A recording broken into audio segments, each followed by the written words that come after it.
YouTubers, welcome to yet another beer review again with Ryan in person at Ryan's house here in San Diego. Doing another Jester King beer. I've reviewed quite a few Jester King beers over here in the States.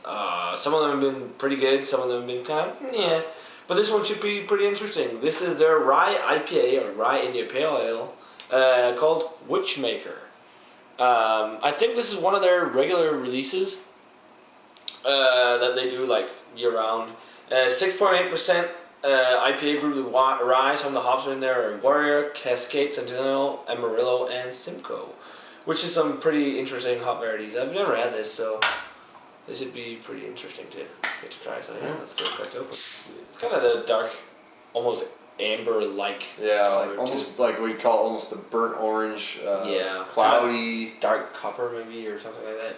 Huge yeah, yeah. Well, mine too. Slightly like yellow tinged off-white head. Yeah. Totally wrong. Mostly medium bubbles. Yeah. Very like chalky and very citrusy. Yeah, I just got a chalky kind of yeast feel to it that like in a farmhouse ale sometimes. Yeah, you get some of that sort of like funky farmhouse ale yeast, but I don't think I get a lot of hops. Is it? Yeah, I think. Yeah, it says it's dry English ale yeast in this one, but it has kind of almost a farmhouse. Yeah, I mean, I get some of that rye kind of spiciness. Yeah, I mostly get like the hops though. Yeah, it's not too much rye. It's mostly like that orangey, citrusy. Yeah, I get a lot of Cascade and Centennial with some hints of some of the sweeter, like Simcoe kind of gets into peach territory. You get some of the sweeter orange.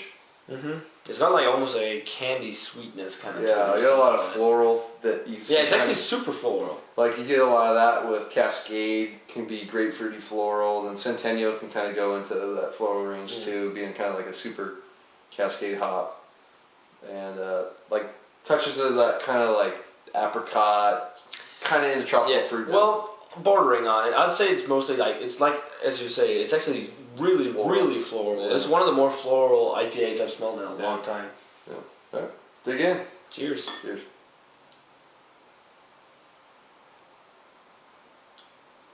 That's super carbonated. That's pretty carbonated. Oh, there's a little bit of the spicy rye kind of kick to it in the end.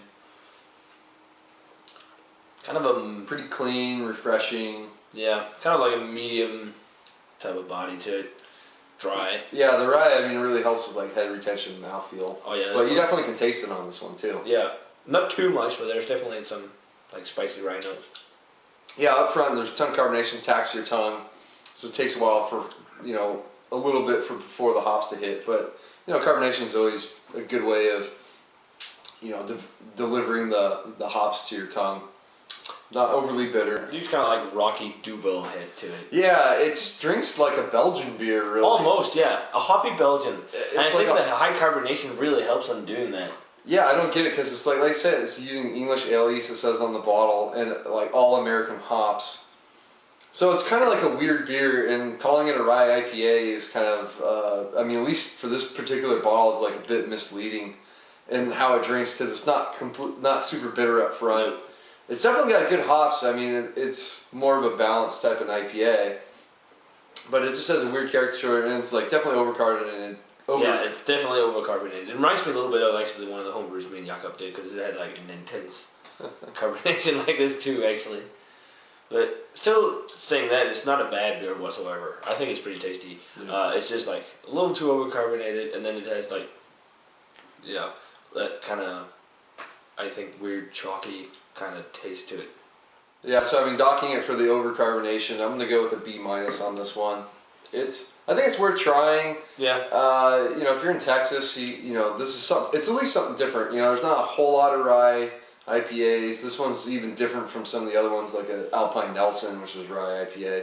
It's like completely different beers. Mm-hmm. But I think if you like more of the Belgian style beers, it drinks almost like a Belgian IPA with some rye notes to it with the spiciness. So yeah. It's worth checking out, but nothing too crazy to try. But check out Wytchmaker. This is one of the second beer I've reviewed from them, and I've had like one or two others from Jester King. So they're really doing some interesting stuff down in Texas. So they're definitely worth checking out if you have access to their beers. Yeah. So Like I was thinking 82 on my scale, but it's good, definitely worth checking out. It's not the best offer from Jester King. Now I've had a few. I'd say like some of the best is the Das Wunderkind, which is amazing, and then Black Metal. It doesn't really compare to those, but it's still definitely an interesting brew to check out, especially like if you like the kind of spicy rye characters in beers. I'm a big fan of rye, so I like that character to it, but it's not like one of the better rye beers I've had, but it's a pretty good beer. So another solid beer from Jester King. yeah.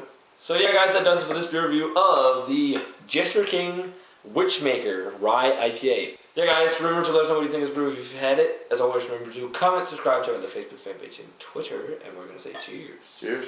And we're gonna see you guys in another beer review.